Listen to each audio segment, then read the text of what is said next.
오늘 우리에게 주시는 하나님의 말씀은 사도행전 1장 1절에서 11절까지 말씀입니다.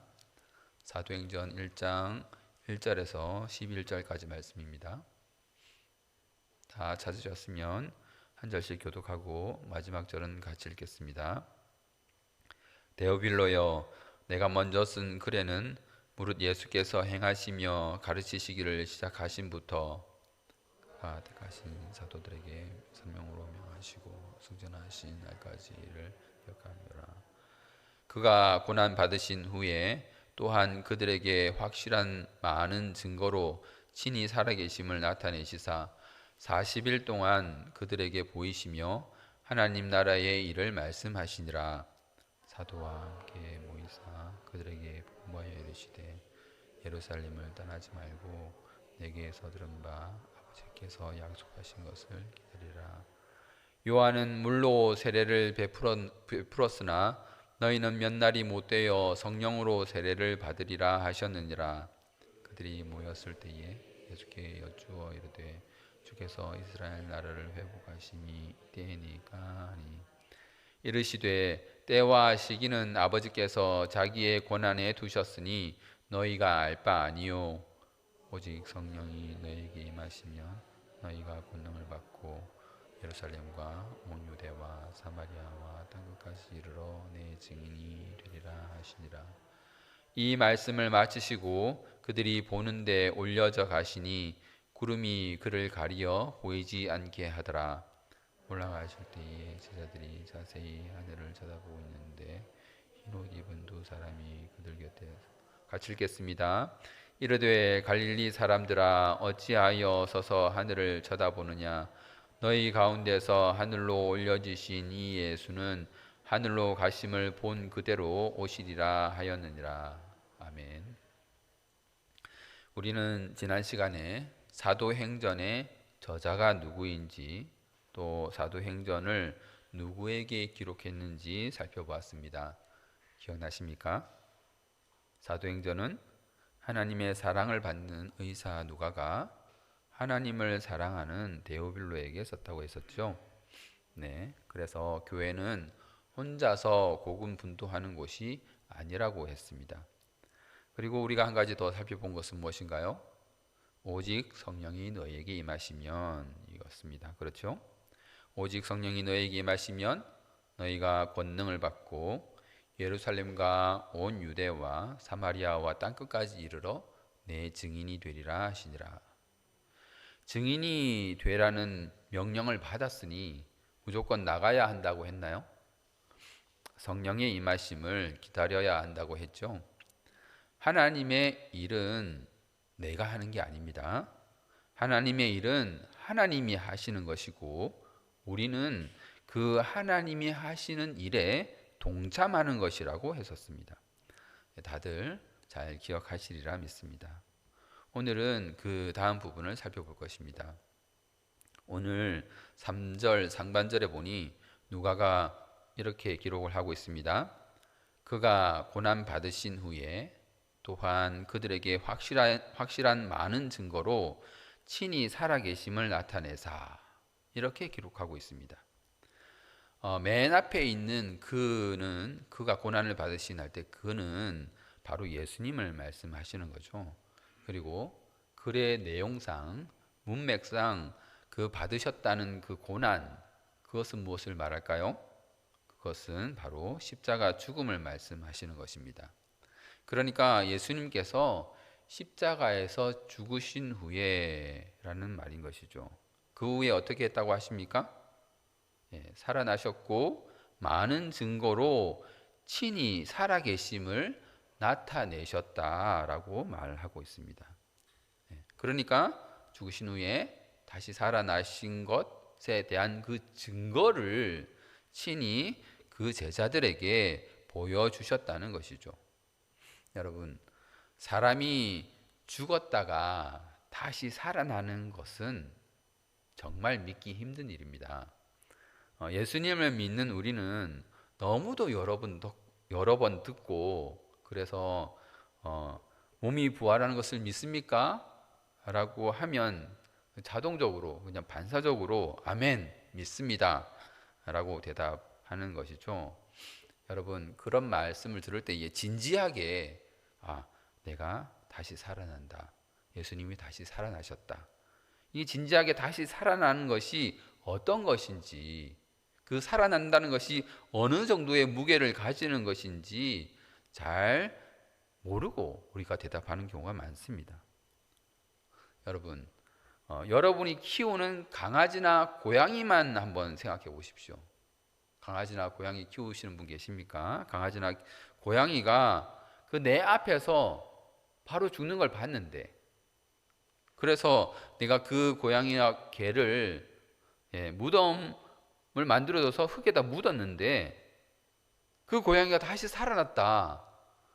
그러면 그것조차도 우리는 잘 믿지 못합니다. 왜 그렇습니까?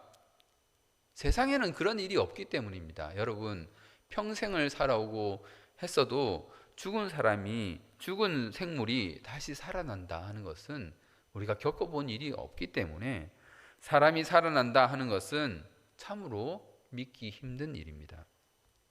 굳이 고등교육을 받지 않아도, 그렇죠?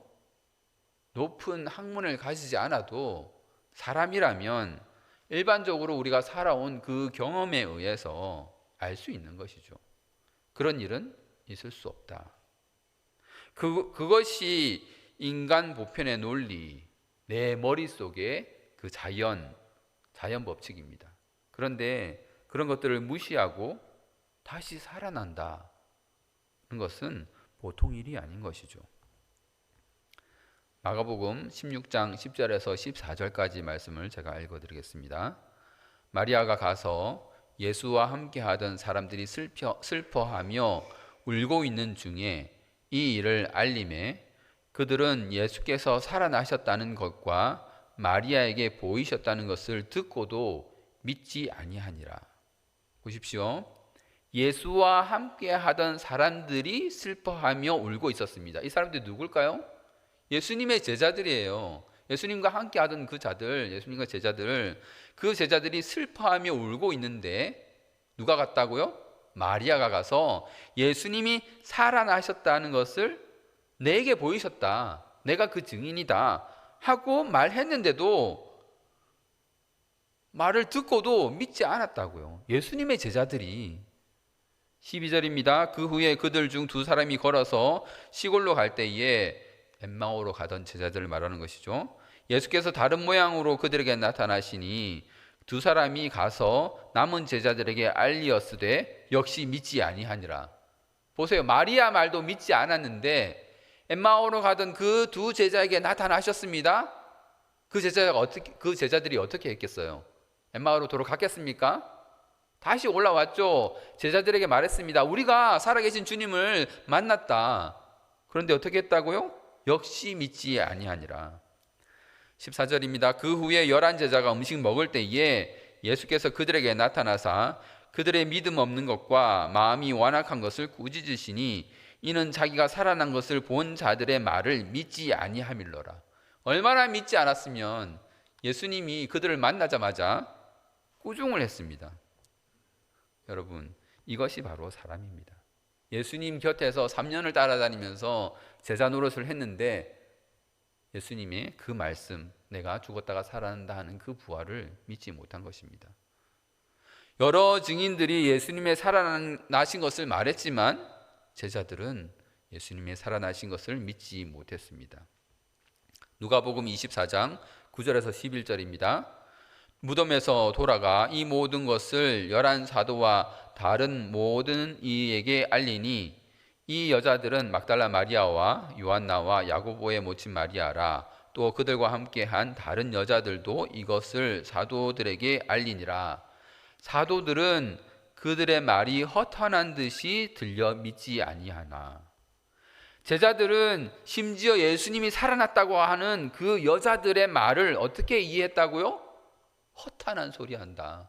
지금 말로 하면 뭡니까? 헛소리 한다. 야, 그런 일은 있을 수 없어. 헛소리야 그건. 사람이 어떻게 다시 살아나. 예수님의 제자, 사도라고 하는 자들도 부활을 믿지 못했어요. 요한복음 20장 6절에서 9절 말씀입니다. 시몬 베드로는 따라와서 무덤에 들어가 보니 세마포가 놓였고 또 머리에 쌌던 수건은 세마포와 함께 놓이지 않고 딴 곳에 쌌던 대로 놓여 있더라. 그때야 무덤에 먼저 갔던 그 다른 제자도 들어가 보고 믿더라. 그들은 성경에 그가 죽은 자 가운데서 다시 살아나야 하리라 하신 말씀을 아직 알지 못하더라. 8절에 나오는 믿더라, 이것은 예수님을 믿었다, 예수님이 다시 살아나심을 믿었다 하는 그런 얘기가 아닙니다. 막달라 마리아의 그 말이 옳다는 것을 믿었다는 것이죠. 막달라 마리아가 뭐라고 말했습니까? 예수님 시신이 없다. 무덤에 예수님 시신이 없다. 그러니까 베드로와 요한이 달려갔죠. 진짜 없다고? 달려갔습니다. 보니까 없거든요. 그러니까 막달라 마리아의 말을 믿어줬다, 이런 말입니다. 바로 9절에 나오지 않습니까? 그들은 성경에 그가 죽은 자 가운데서 다시 살아나야 하리라 하신 말씀을 아직 알지 못하더라. 예수님이 죽은 자 가운데서 다시 살아나야 하리라 하신 그 말씀을 여러 번 들었는데도 그 말씀을 알지 못했다는 것입니다. 여기서 알지 못했다는 것은 단순히 지식적으로 그런 게 머릿속에 없다, 이런 이야기라기보다는 예수님의 다시 살아나심에 대해서 전혀 관심조차 두고 있지 않았다는 말입니다.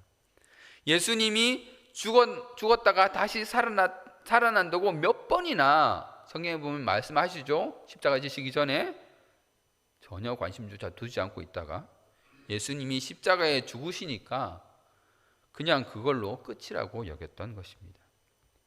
그래서 예수님은 자신이 부활했음을 여러 가지 증거로, 많은 증거로 그 제자들에게 보여주시면서 부활의 믿음을 갖게 하신 것입니다.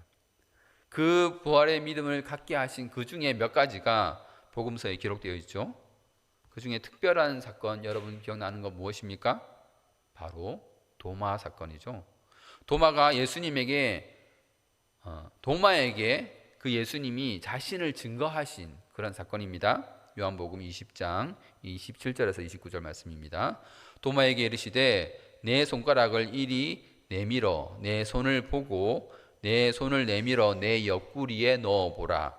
그리하여 믿음 없는 자가 되지 말고 믿는 자가 되라. 도마가 대답하여 이르되 나의 주님이시오 나의 하나님이시니이다. 예수께서 이르시되 너는 나를 본고로 믿느냐? 보지 못하고 믿는 자들은 복되도다 하시니라. 부활하신 자신의 몸을 만져보라고 하신 것이죠. 그리해서라도 믿는 자가 되라고 한 것입니다. 그런데 도마는 어떻게 했죠? 만졌다는, 예수님의 그 옆구리에 손을 넣었다는 기록이 있습니까? 없습니다. 예수님의 옆구리에 손을 넣었다는 그런 기록은 없습니다.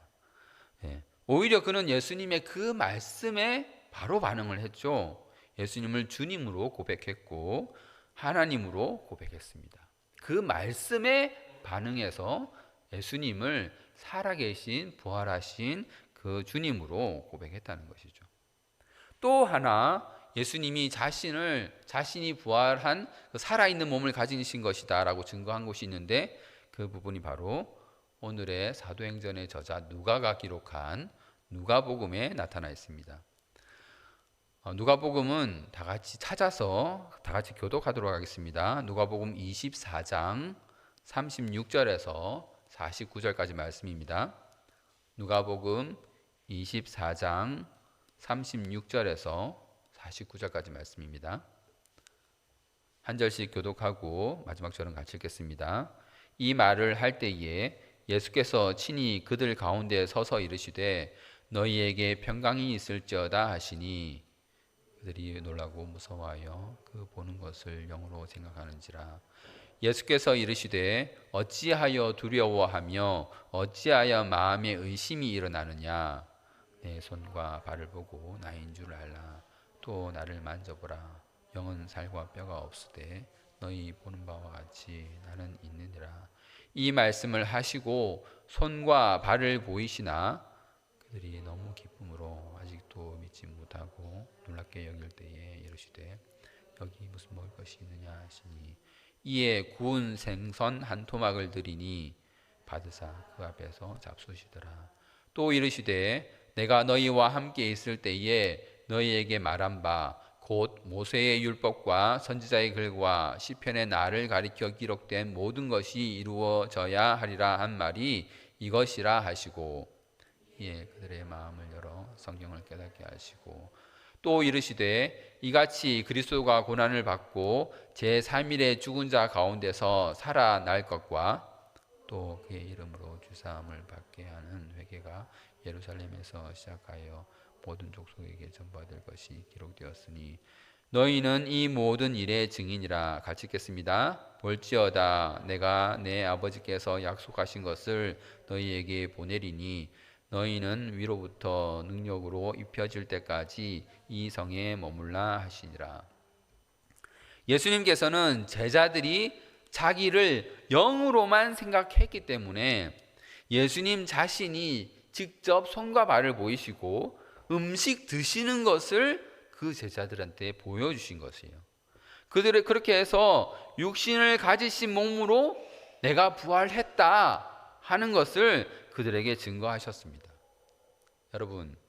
여러분은 어떻습니까? 여러분은 부활에 대해서 어떻게 생각하십니까? 정말로 여러분의 몸이 예수님의 몸처럼 부활할 것을 믿습니까? 혹시 사두개인들처럼 부활은 없다고 생각하십니까? 예수 믿는 게 뭐 별거겠어. 그냥 서로 싸우지 않고 착하게 살다가 죽으면 뭐 그걸로 끝이지. 그렇게 생각하십니까? 아닙니다, 여러분. 예수님이 부활하셔서 부활의 첫 열매가 되셨죠. 그것처럼 우리도 예수님과 같은 영광의 몸으로 부활할 줄 믿습니다. 여러분이 정말 그 부활의 몸으로, 영광의 몸으로 부활할 것을 믿는다면 여러분은 그것만으로도 감격에 벅찰 것입니다. 걸핏하면 병들고 걸핏하면 아프고 이리저리 제약이 많은 이 연약한 몸이 아니라 모든 것이 회복되어서 아픈 것도 없고 병든 것도 없고 영이신 하나님과 우리 주님과 영원히 함께 살기에 전혀 부족함이 없는 그런 제약이 없는 그런 몸을 입는 것이 우리의 영광 아니겠습니까? 부활하는 그날 우리는 주님이 보시기에 최고로 좋은 모습으로 부활하게 될 것입니다. 우리 기독교는 몸을 부정하지 않습니다. 영만 구원받고 몸은 구원받지 않는다, 이것이 아닙니다.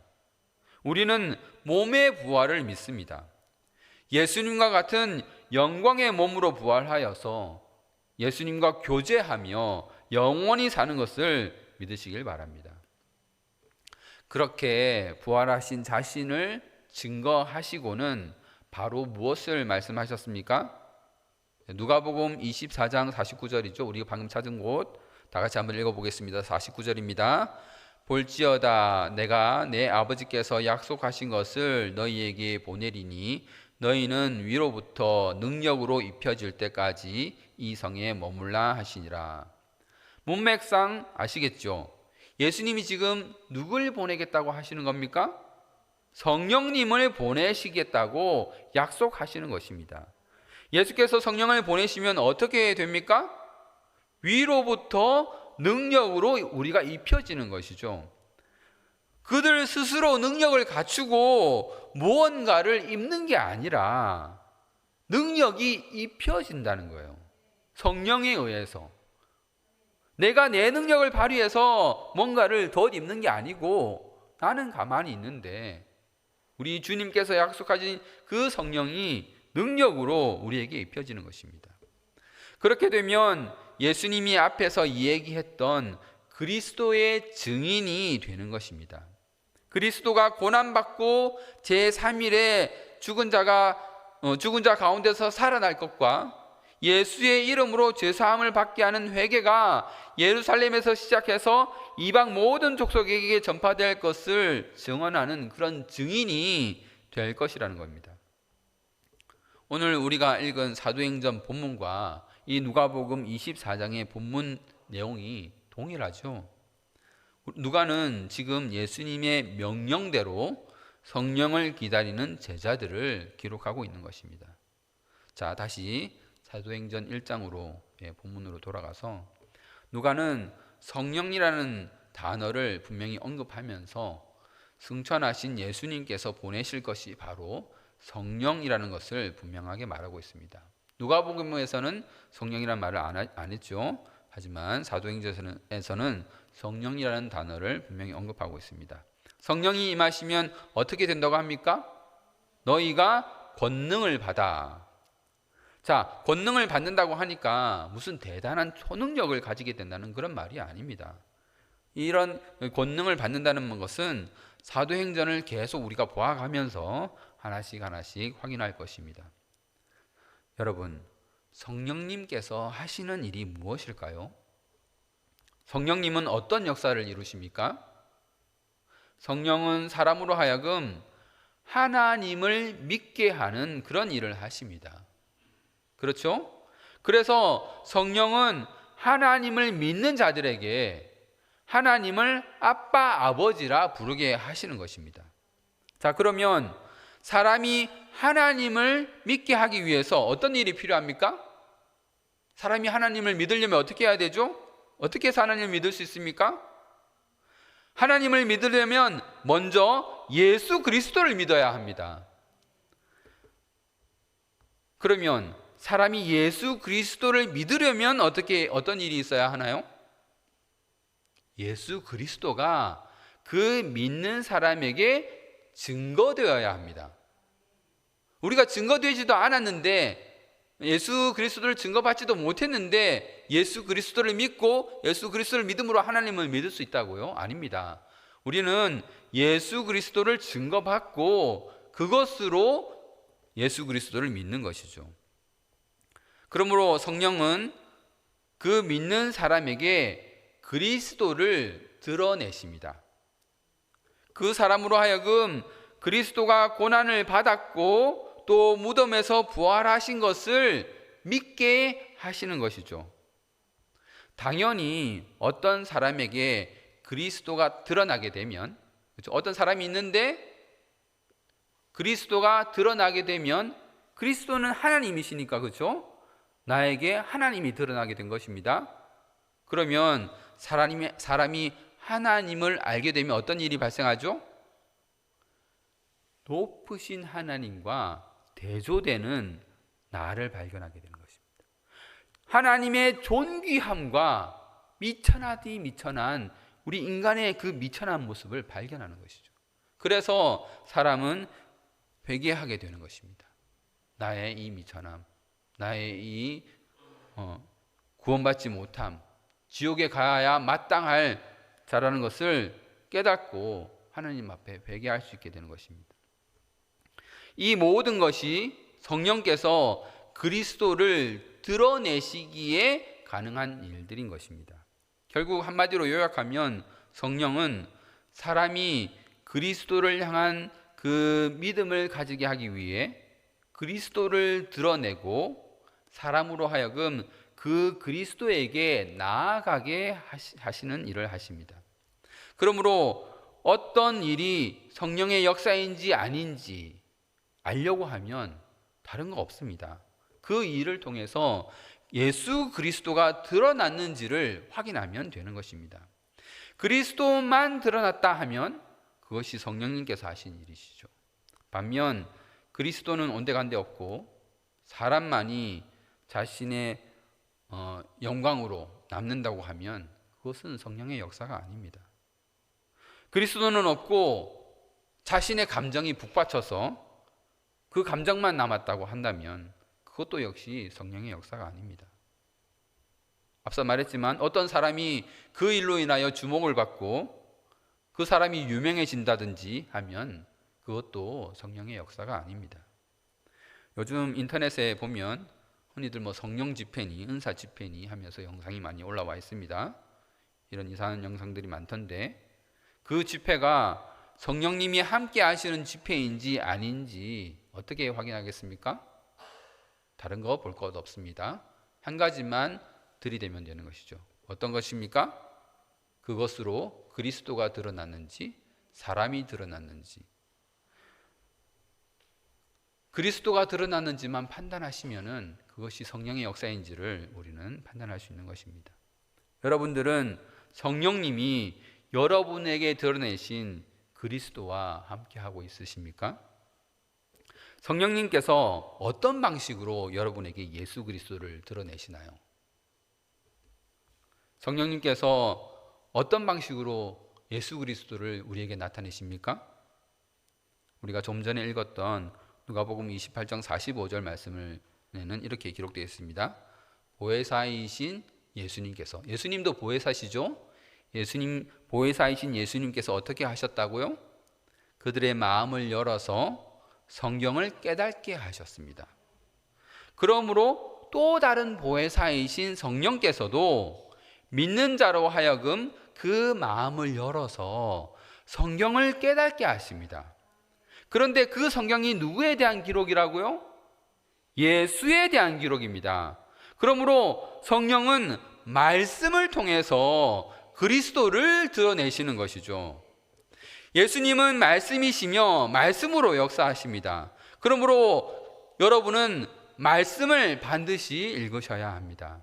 그래야 그 말씀 속에서 예수님을 만날 수 있고 예수님과 함께 할 때에 예수님의 능력이 우리를 통해서 역사하시는 것입니다.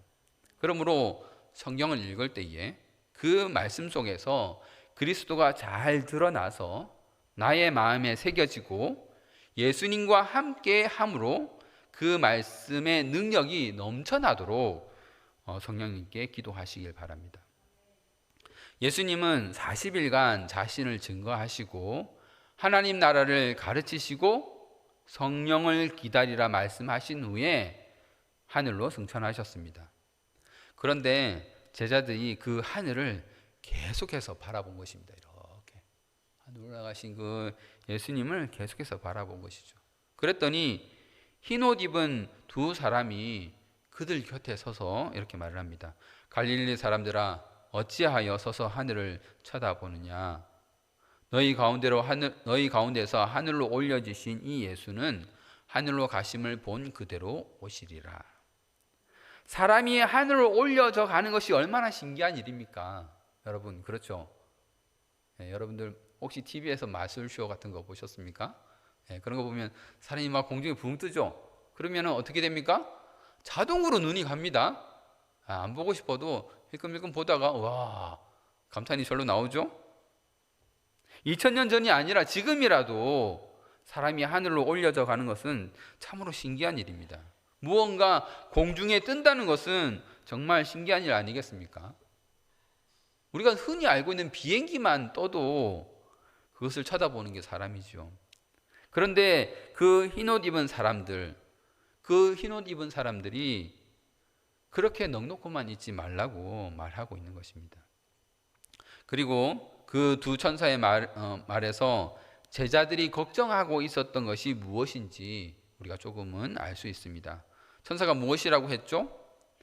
예수님이 올라가신 그대로 다시 오신다. 즉 제자들의 마음 상태가 어떻다는 것입니까?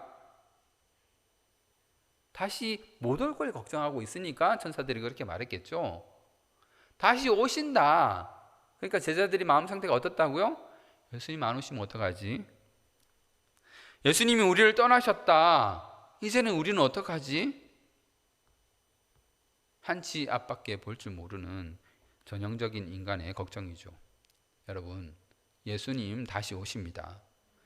예수님 다시 오실지 안 오실지 여러분 걱정 안 하셔도 됩니다. 우리는 계속 하늘만 쳐다보고 시간을 보낼 것이 아니라 주님께서 우리에게 하라고 하신 그 일에 집중해야 하는 것입니다. 예수님이 제자들에게 무엇을 하라고 하셨지요? 성령을 기다려라. 성령이 너희에게 임하시면, 그렇습니다. 우리는 성령의 임하심을 기다려야 하는 것입니다. 하나님보다 예수님보다 앞서 나가려고 생각하지 말고 차분히 예수님의 발자취를 따라가는 자세로 성령님의 임하심을 기다려야 하는 것입니다. 성령의 역사하심을 기다려야 하는 것입니다. 성령님이 능력으로 입혀주심을 우리는 기다려야 할 것입니다. 말씀을 맺겠습니다. 여러분, 우리는 예수 그리스도의 증인들입니다. 예수님께서 죽음에서 부활하시고 살아나셨다는 것을 증거하는 자들이 바로 우리입니다. 우리부터 그것을 잘 믿어야 합니다. 믿습니까? 아멘. 예, 믿습니다. 예수님께서 부활의 첫 열매가 되셔서 영광의 몸으로 부활하셨듯이 우리도 예수님과 같이 영광의 몸으로 부활해서 하나님과 영원히 같이 살게 될 것을 우리가 믿어야 하는 것입니다. 성령님은 그리스도를 드러내십니다. 예수 그리스도를 사람에게 나타내십니다. 어떤 식으로 그리스도를 나타내시나요? 말씀을 통해서 나타내십니다. 성경을 읽을 때에, 그리고 설교자가 말씀을 풀어서 선포하고 가르칠 때에 성령께서는 예수 그리스도를 사람에게 드러내십니다. 그것이 보혜사이신 성령님의 하시는 일인 것입니다. 그러므로 여러분, 성령님의 조명하심을 구하십시오. 말씀을 읽을 때에, 또 설교 말씀을 들을 때에 성령님의 조명하심을 구하십시오. 그래서 말씀을 읽을 때와 설교 말씀을 들을 때에 그 말씀 속에서 예수 그리스도를 보시길 바랍니다. 사람이 드러나지 않고 예수 그리스도만 드러나게 해달라고 간절히 구하시길 바랍니다. 여러분, 예수님 다시 오십니다. 예수님 안 계시면 이제 우리는 어떡하나 하는 식으로 하늘만 쳐다보지 말고 예수님이 우리에게 하라고 하신 그 일에 충성된 마음으로 임하시면 됩니다. 사실 예수님은 우리와 늘 함께 계십니다. 성령께서 말씀을 가까이 하는 자에게 늘 예수 그리스도를 드러내시기 때문입니다. 그러므로 여러분, 성령 충만을 위해서 기도하세요. 늘 주의 말씀을 가까이 함으로 주님과 동행하는 여러분들 되시기를 주님의 이름으로 소망합니다. 아멘. 들은 말씀을 두고